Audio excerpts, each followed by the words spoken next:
Hello and welcome to the second episode of Dive and Dig, the podcast inviting you on an underwater journey to discover some of the remarkable archaeological finds lying on the seabed. When you're young, you read Tintin books and you see pictures of shipwrecks and stuff like that, and then you grow up and you think, well, yeah, obviously shipwrecks aren't really like that at all. Actually, they can be better.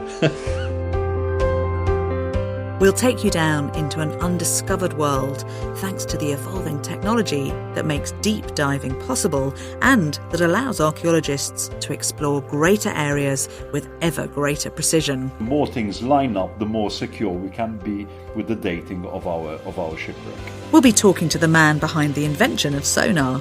Sound has been used to look for things in the ocean, to detect the ocean bottom. I was determined to make one that really worked well, so that's what I did. And looking at today's technology, which is used to investigate what lies below the surface. The digital revolution has made an enormous difference to what we do. I'm Bethany Hughes, and this is the Dive and Dig podcast.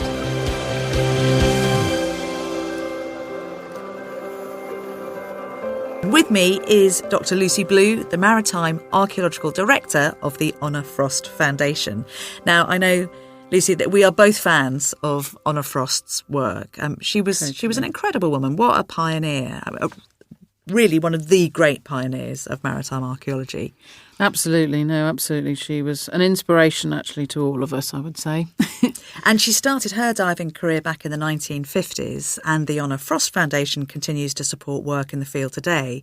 Now, I know that Honor experienced firsthand the absolute thrill of detecting clues from the past deep underwater, the remains of ancient harbours, stone anchors, and the ships themselves across the seabed of the Mediterranean. And she was working, this is right, isn't it, pretty much from 1950, uninterrupted, until she was well into her 90s. Yeah, no, it was quite remarkable. She just didn't stop, effectively.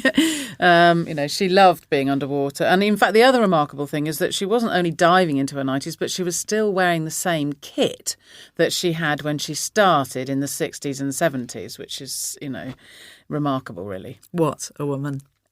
A number have taken up her baton, and currently Dr. Timmy Gambin and his team in Malta have been working on a Phoenician wreck 110 metres below the surface.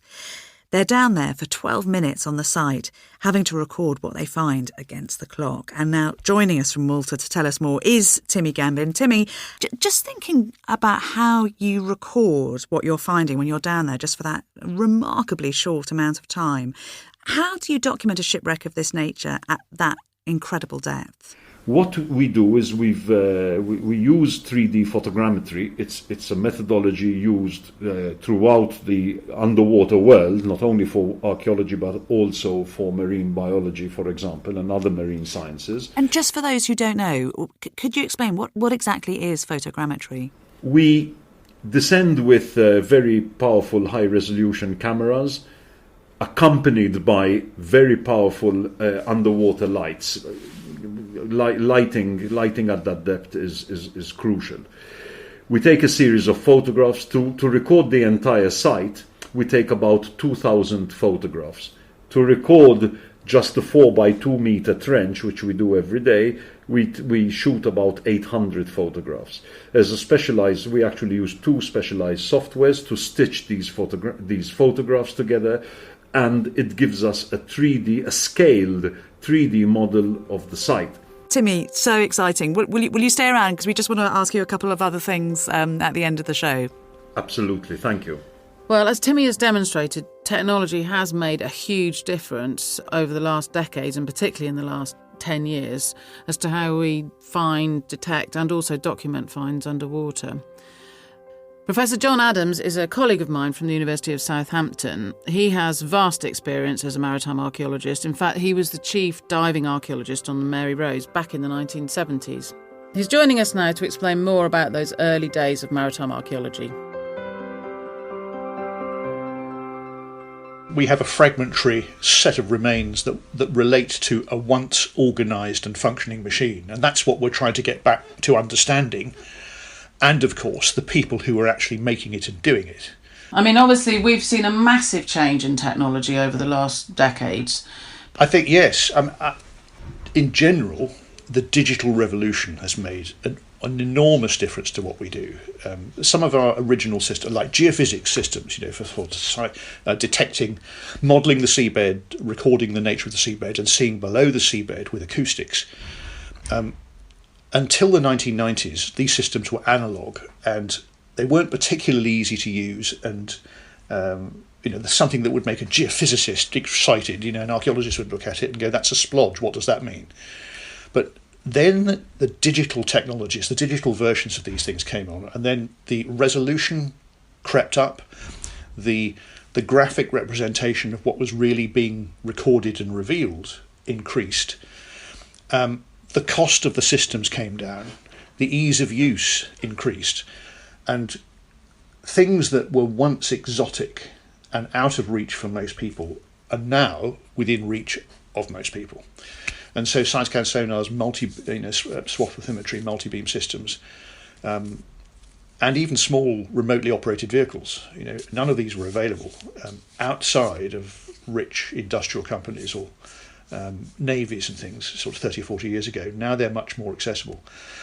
And the capabilities have just increased so much that we are able to work faster, more efficiently, more accurately, and recover more data. The fact that you can document a vessel of such complex preservation on the scale and depth that you're working in an hour or so. We've gone from working out all our measurements on big drawing tables and sort of plotting them out and spending weeks, if not months, producing the drawings of the surveys that we've made during the excavation season. We've gone from that to one of the guys coming in and says, "Yes, okay, everything's aligned," after an hour or so on the wreck, sail away to the next wreck.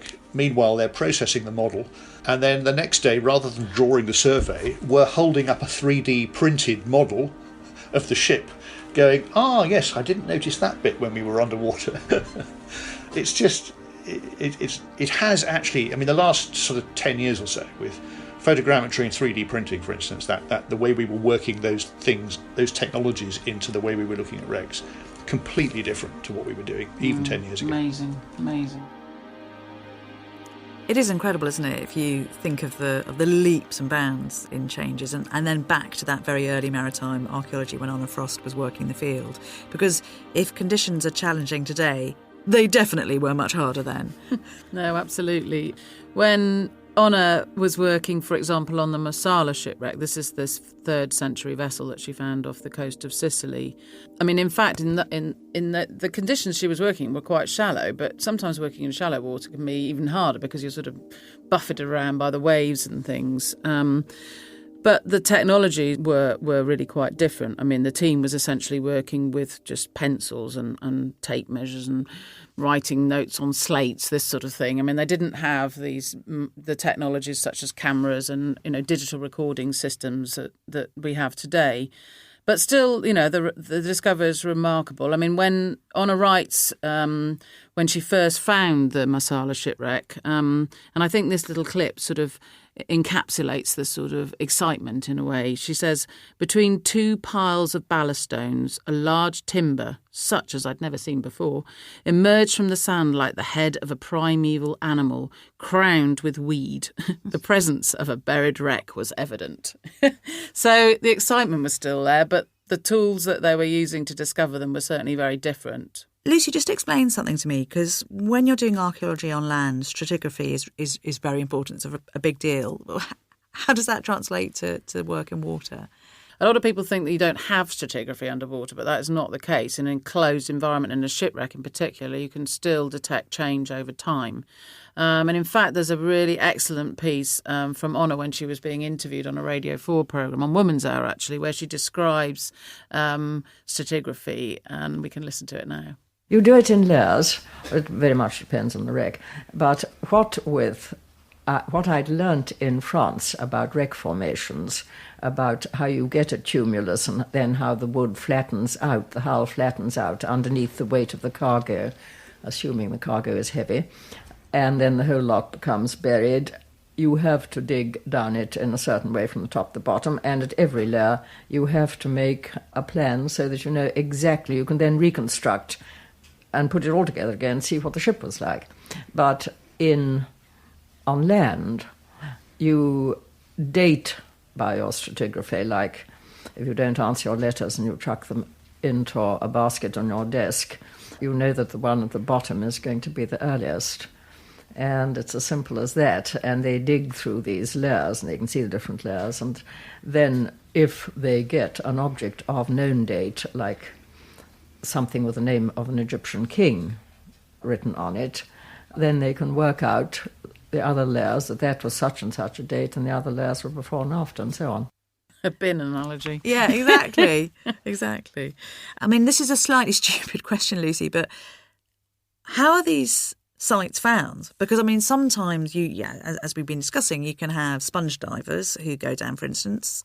Occasionally they're visible from the surface, but what happens if you can't see them from the top? So, for example, in the early years, they used aerial photography, which can penetrate a certain depth underwater. But when you're looking for shipwrecks that are much deeper, you need technologies to access, essentially to be your eyes to look deeper. And we use are things called marine geophysical techniques. So these are essentially sonar-based technologies that can either map the seabed or in some cases even penetrate a certain depth into the seabed, so we can start to detect buried wreck sites, for example.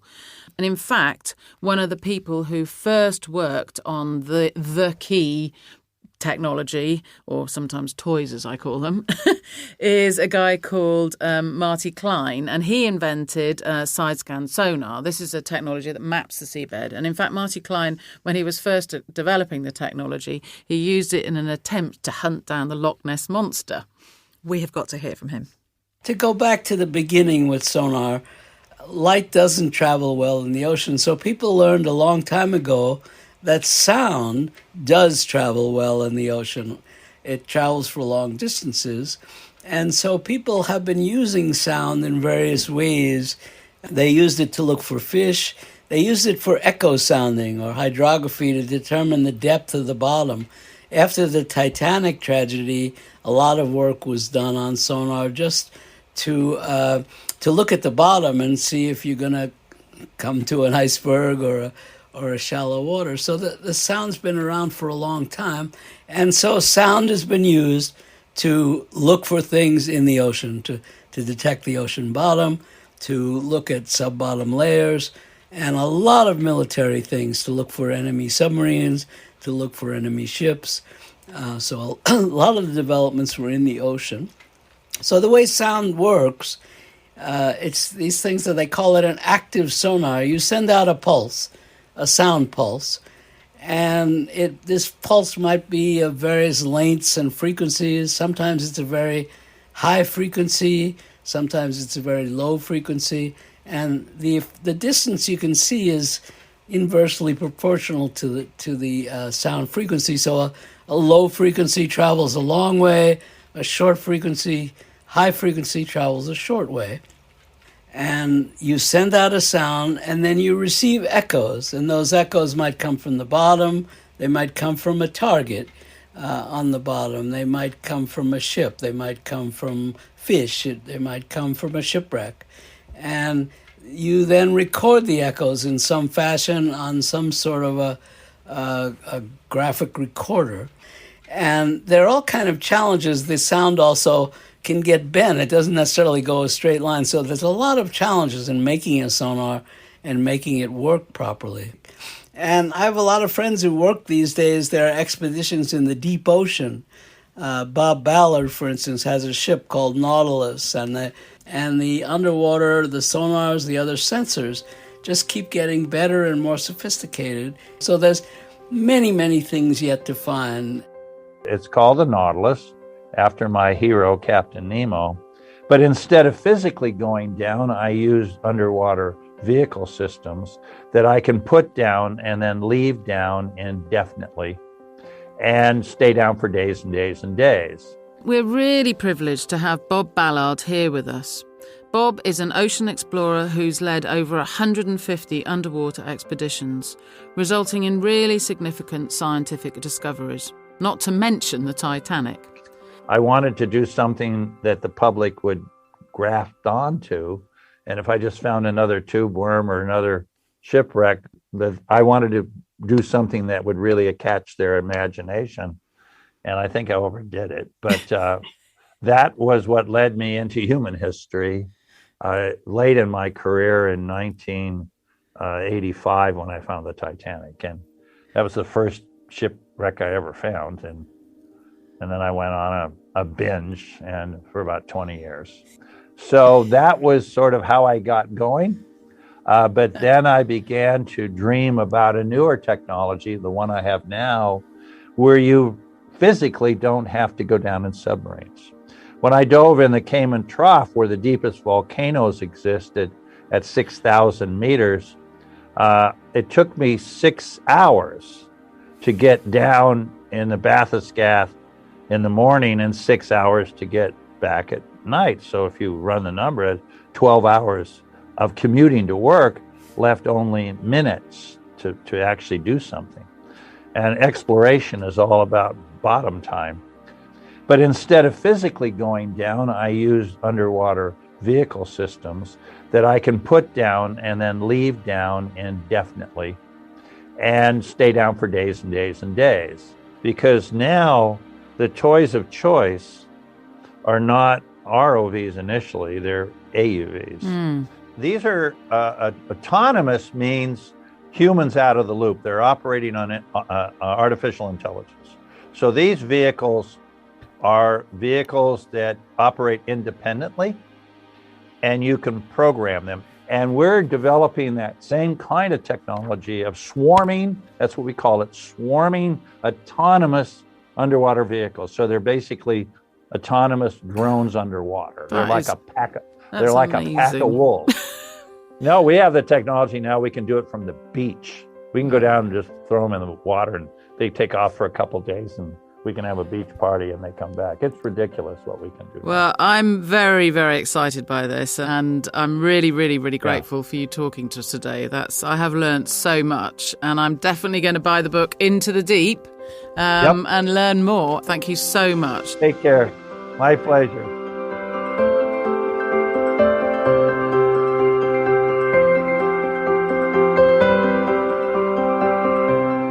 So Bob Ballard made some amazing discoveries off the coast of Israel in the form of 2 Phoenician wrecks.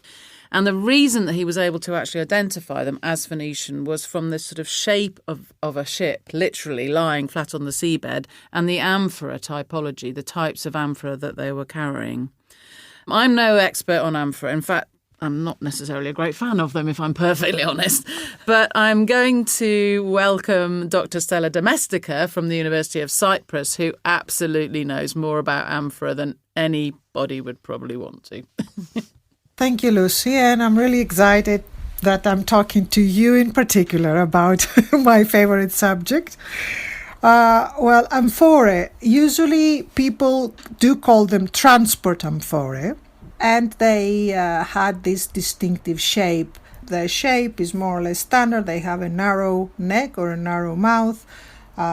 They are oval shaped or conical, their body with wider shoulders, and then the body is narrowing toward the base and with 2 handles either on the shoulder or from the neck to the shoulder. That's the typical transport amphora shape.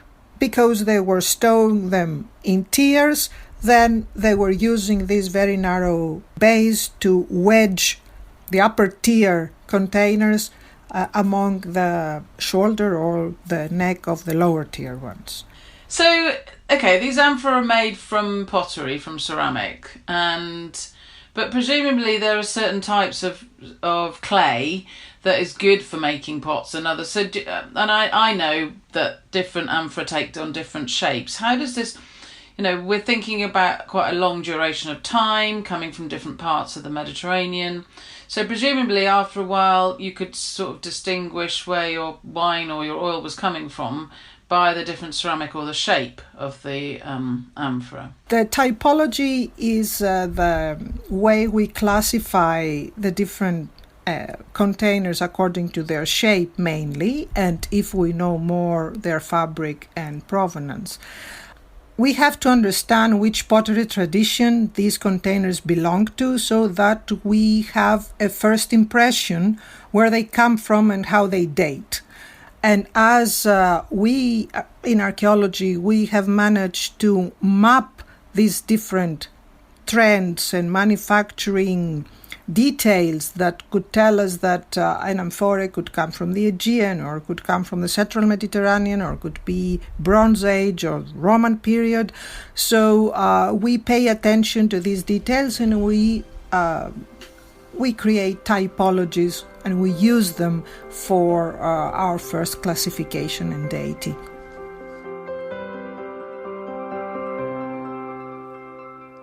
Tim is back to talk about some of the truly spectacular finds from this particular site.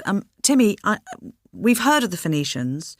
We know that they were great traders. They sort of stitched together the Mediterranean. And I understand that you found a cargo vessel. So do we know specifically what this particular ship was trading? This is a typical, or what if one had to ask me to imagine or to describe a typical Phoenician cargo ship, I honestly would have described it exactly like the shipwreck that we found, even before finding it. Why? Because it's got at least 14 types of ceramic containers.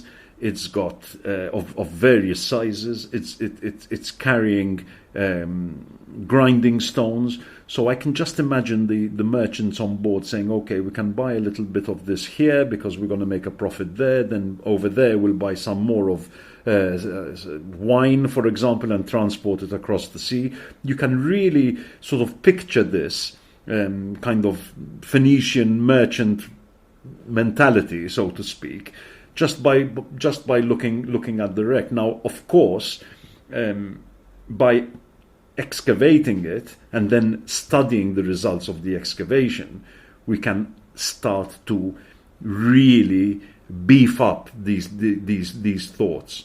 For example, we know that some of the amphoras were carrying wine. How do we know this? Because some of the amphoras are lined with pitch.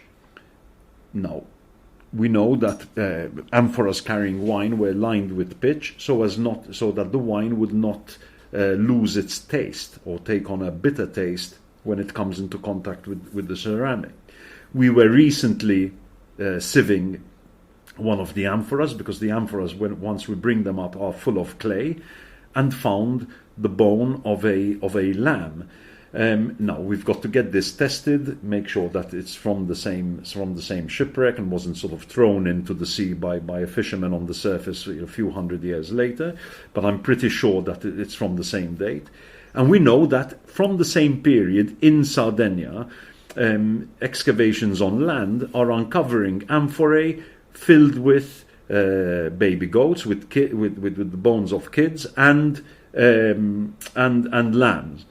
So now we're starting to see how our shipwreck fits into this network of the Phoenician network of the central Mediterranean. So the implications of what we're studying go far beyond this 12 by 5 meter site. So fascinating, just proving the dynamic nature of archaeology, that the story and the picture is always changing. Well, in the next programme, we'll find out a bit more about exactly who the Phoenicians were and take a journey to one of their centres of operation, Lebanon. Plus, we'll be catching up with Timmy again on location in Malta, so do join us for Dive and Dig, a podcast made by the Honor Frost Foundation, the charity that promotes maritime archaeological research in the Eastern Mediterranean. Thank you for listening. Bye. Bye.